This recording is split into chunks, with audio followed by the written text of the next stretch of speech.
یہ ایک عجیب قسم کا مسئلہ ہوتا ہے کہ شوہر کو بیوی پر کئی اعتبار سے شک ہوتا ہے۔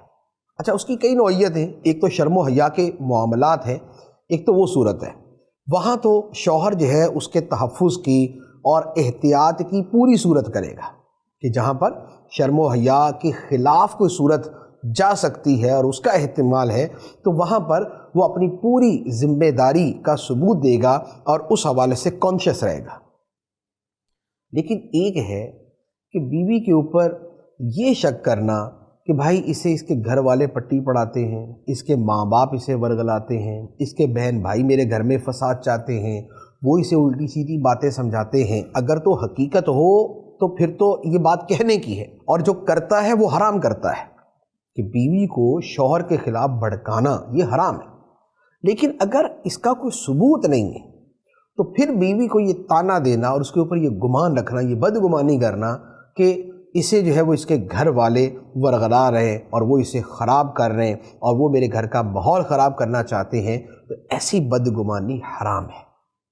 قرآن مجید کی آیت مبارکہ عرض کرتا ہوں، اللہ تعالیٰ نے ارشاد فرمایا، یا ایھا الذین آمنوا اجتنبوا کثیرا من الظن ان بعض الظن اثم۔ فرمایا اے ایمان والو، بہت زیادہ گمان کرنے سے بچا کرو، بہت زیادہ گمان کرنے سے بچا کرو، بے شک کچھ گمان گناہ ہوتے ہیں۔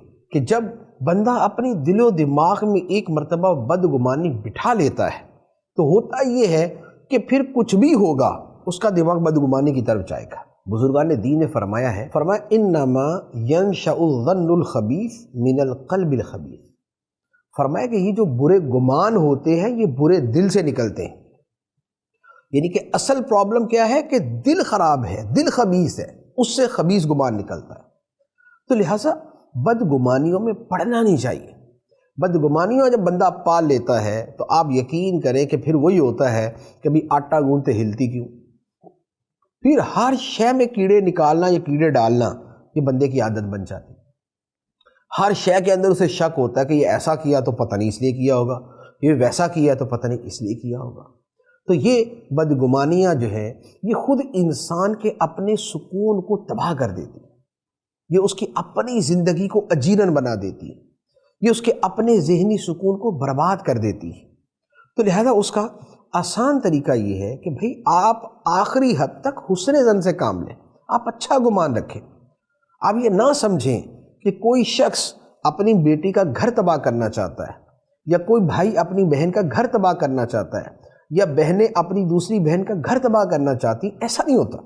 تو لہٰذا اس طرح کے جو گمان ہیں یہ زندگیاں برباد کر دیتے ہیں، اور پھر یہ بدگمانیوں کا سلسلہ جب وسیع ہوتا ہے تو اب کیا ہے، اب نند کو بھابھی پہ شک ہے، ساس کو بہو پہ شک ہے، شوہر کو بیوی پہ شک ہے۔ وہ تو ایک ہی ہے، اس کی نند ہے، اس کی بھابھی ہے، اس کی جو ہے وہ بہو ہے اور اس کی بیوی ہے، اور یہ تینوں مل کر اسے اپنی بدگمانیوں کا نشانہ بنا کے اس کی زندگی کو تباہ کر دیتے ہیں، اس کا ذہنی سکون برباد کر دیتے ہیں، ہر وقت اس کی غیبت میں پڑے رہتے ہیں، اس پر بہتان اور الزام تراشیوں کے گناہ میں پھنسے رہتے ہیں، اور بلا ناغہ شب و روز گناہ کبیرہ کے اندر مرتکب رہتے ہیں۔ تو کیا فائدہ ہوا کہ ایک طرف اللہ کی بارگاہ میں عذاب کے مستحق ہوئے کہ اس کے اوپر بدگمانی کی، دوسرا اس پہ طعن و تشنیع کی، اس کی دل آزاری کی، اس کا دل دکھایا، یہ دوسرا کبیرہ گناہ۔ تیسرا یہ ہے کہ اگر الزام تراشی کی اور وہ غلط ہے، یہ بہتان ہے، یہ تیسرا کبیرہ گناہ۔ تو غیبت گناہ کبیرہ، بہتان گناہ کبیرہ، دل آزاری گناہ کبیرہ۔ تو لہٰذا اس کا آسان حل کیا ہے، اب تینوں گناہ کبیرہ سے بھی بچ جائیں گے، گھر کا بھی سکون رہے گا کہ بدگمانیاں نہ پالیں۔ بہت اچھے لوگ بھی دنیا کے اندر موجود ہیں کہ بھئی بیوی اگر فون کر رہی ہے اپنی ماں کو یا اپنی بہن کو یا اپنے بھائی کو فون کر رہی ہے تو آخر کیا ضرورت ہے یہ سمجھنے کی نہیں بھئی یہ کوئی سازش ہی ہو رہی ہے۔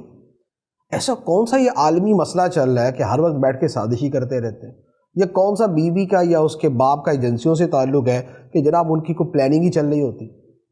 تو ایسا ہوتا نہیں، ہوتا یہ ہے کہ ہمارے اپنی سوچ کے اندر کہیں کجی ہوتی ہے، ہمارے اپنی سوچ کے اندر کہیں پرابلم ہوتی ہے، اور اس کا نتیجہ اپنا سکون کی بربادی، بیوی کے سکون کی بربادی اور گھروں کی تباہی ہوتی. تو اگر اپنا ذہن ہی صاف کر لیں اور ذہن کو پاکیزہ رکھیں اور صاف ستھرا رکھیں اور قلب خبیث سے اپنے آپ کو بچائیں اور ظن خبیث سے بھی خود کو دور رکھیں تو آپ کا گھر بھی سنورا رہے گا، سدھرا رہے گا، آپ کی دنیا بھی بنے گی، آپ کی آخرت بھی بن جائے گی. تو لہٰذا بیوی کا جو دوسرا حق ہے وہ یہ ہے کہ جہاں تک ہو سکے اس کے ساتھ اچھا گمان رکھیں، بدگمانی نہ کریں. اس کی پھر بہت سی نوعیتیں ہوتی ہیں. کبھی بیوی جو ہے وہ مثال کے طور پہ یہ میری خدمت کرنے نہیں چاہتی، اب یہ بدگمانی.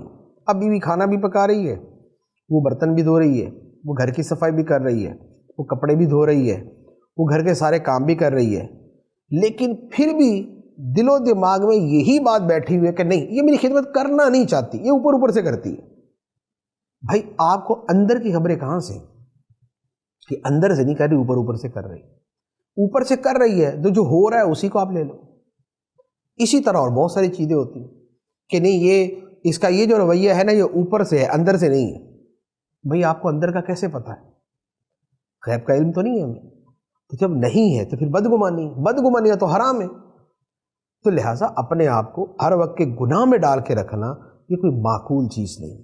تو لہٰذا بیوی کے ساتھ اچھا گمان رکھیں تاکہ گھر کا ماحول جو ہے وہ اچھا رہے.